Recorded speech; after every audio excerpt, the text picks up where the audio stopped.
Houve um período na minha vida, logo após a residência médica em neurologia, em que eu estava completamente exausto. Era uma rotina brutal de plantões de CTI, pronto-socorro, enfermaria, consultório. Eu chegava em casa com a mente tão esgotada que a única coisa que eu conseguia fazer era deitar no sofá, ligar a TV, passar umas 2, 3 horas assistindo qualquer série, rolando tela do celular, até pegar meio que no sono.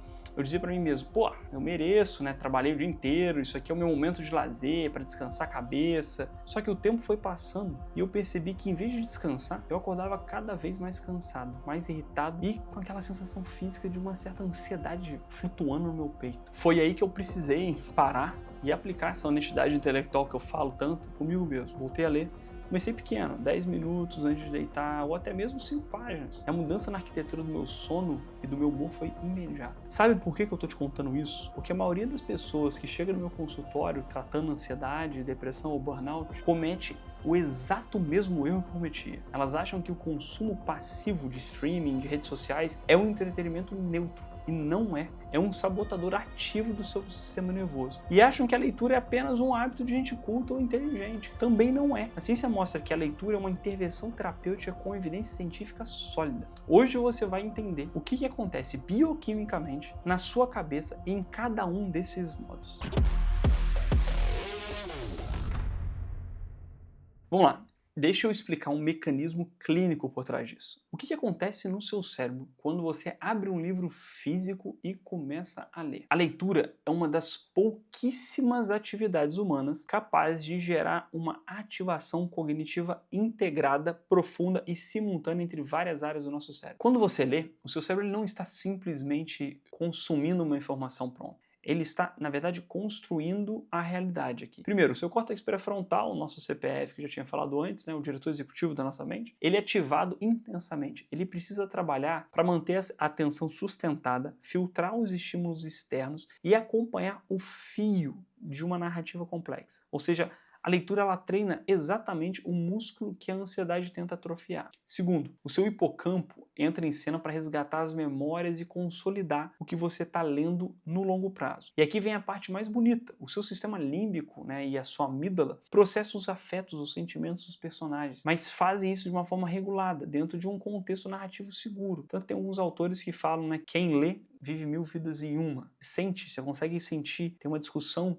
afetiva com os personagens. É o oposto do que acontece com a amígdala hiperativa pela ansiedade. Mesma estrutura e funções completamente diferentes. Há um estudo clássico, né, da Universidade de Emory que usou ressonância magnética funcional, aquela ressonância que você analisa as áreas que ativam do cérebro durante alguns estímulos que faz com o paciente lá na máquina, né? E ela confirmou que ao ler uma história, seus neurônios espelhos são ativados na área do córtex motor. Sabe o que isso significa? Significa que para o seu cérebro você não está apenas processando símbolos pretos ali, que são as letrinhas num papel branco. Você está biologicamente vivendo a história por procuração. É uma ginástica sináptica muito completa. Agora, vamos virar a chave. Vamos para o outro posto. O que acontece com o hardware ali do seu cérebro quando você está deitado no sofá, liga a televisão ou streaming ali no piloto automático? Existe um mito de que você está estimulando o seu cérebro porque você está vendo imagens e acompanhando um enredo. Mas a eletroencefalografia mostra que a realidade é diferente. Em apenas 1 minuto assistindo a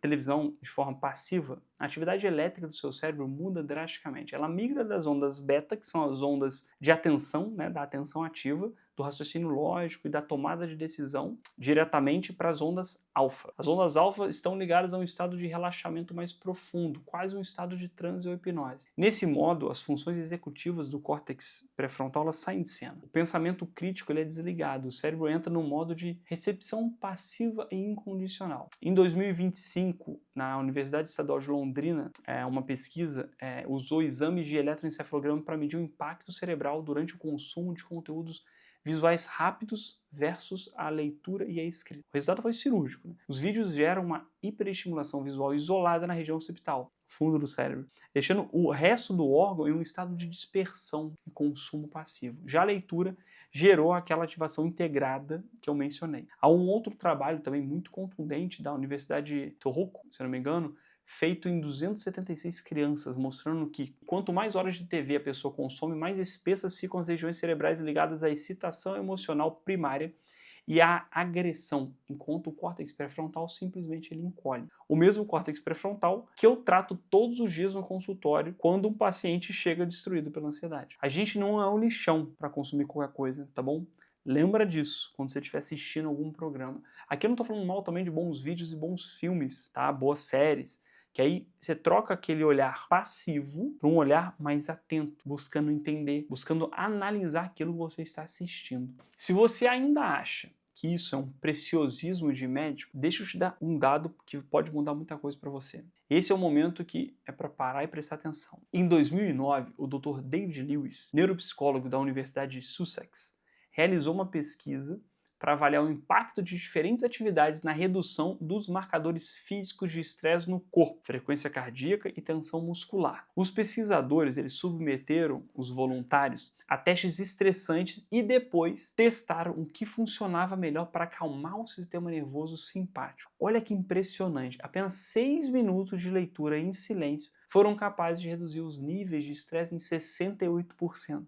A leitura foi mais eficiente que ouvir música relaxante, que deu 61%.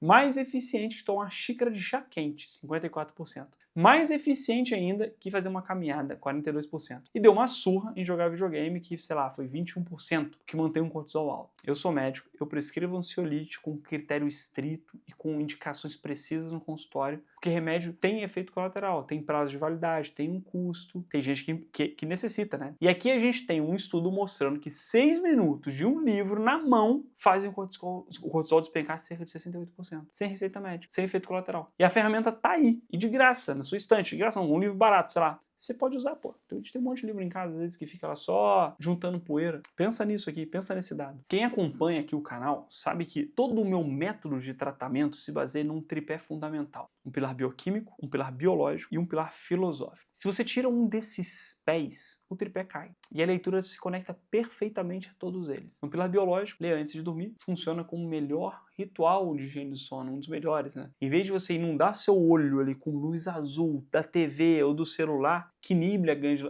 a glândula pineal, destrói a produção de melatonina, o livro diminui o cortisol e avisa o eixo hipotálamo, hipófise e adrenal que tá na hora de dar uma relaxada, né? Que o ciclo de ameaças do seu dia acabou. O seu cérebro entende que ele pode entrar num sono profundo para ativar o sistema linfático, aquele sistema que a gente já discutiu em vídeos anteriores, que fazem a faxina do cérebro para tirar aquele excesso de proteína, como por exemplo o beta-amiloide, responsável pelo Alzheimer. Tem um periódico científico chamado Trials que publicou um ensaio, com quase 1000 participantes, provando que ler antes de dormir melhora a qualidade de sono de forma estatisticamente muito superior ao grupo que não lia. O link está aqui na descrição também desse trial. No pilar filosófico e terapêutico, a gente tem uma das minhas teses centrais. Uma vida ansiosa é uma vida rasa. Quem vive no piloto automático da ansiedade não consegue ler com profundidade. E quem não lê com profundidade acaba aprofundando a própria ansiedade, porque a mente perde a capacidade de processar a realidade de uma forma sequencial. Eu sempre cito o pensador Gilbert Ryle no livro Sobre o Modo de Aprender.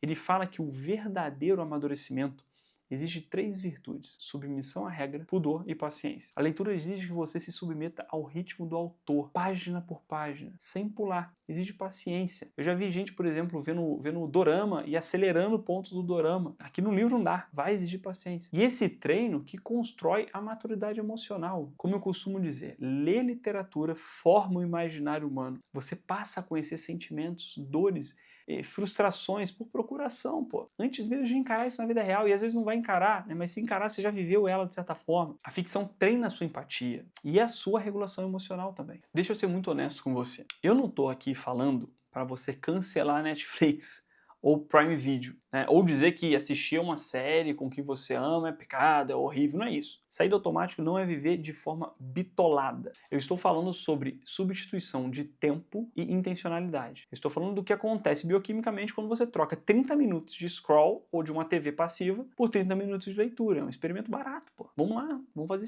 esse passo a passo. Primeiro, não tenta ser o herói dos livros, beleza? Se você não tem o hábito, não começa com um calhamaço de 500 páginas de filosofia abstrata, sei lá, né? você vai falhar. Você começa com 10 minutos, 15 minutos, 20 minutos por dia. Estabeleça um horário fixo, de preferência antes de dormir. Comparte seu ritual de desligamento. Use livros físicos, se puder, para você evitar tela. Mesmo os leitores ali digitais, né? Eu tenho o Kindle, mas eu acabo usando menos. Ele não emite tanta luz, mas eu dou preferência ao livro físico por causa do ritual do livro físico. Peso do papel, virar página, ausência de notificação piscando, né? Tudo isso vai sinalizando para o seu córtex pré-frontal que a atenção agora é unitária, né? Focada ali, naquilo, no livro. Para a noite, prefira ficção, narrativa ou uma biografia. Se você sofre de ansiedade, guarda livros técnicos de finanças, de desenvolvimento profissional para outro momento do seu dia. Eles ativam o seu raciocínio analítico, de cobrança, o que pode elevar seu cortisol antes de dormir. À noite vai para uma literatura, para as grandes histórias, os clássicos. Seus neurônios espelhos, eles vão passear por outros cenários, vai distanciar você dos problemas do seu dia a dia.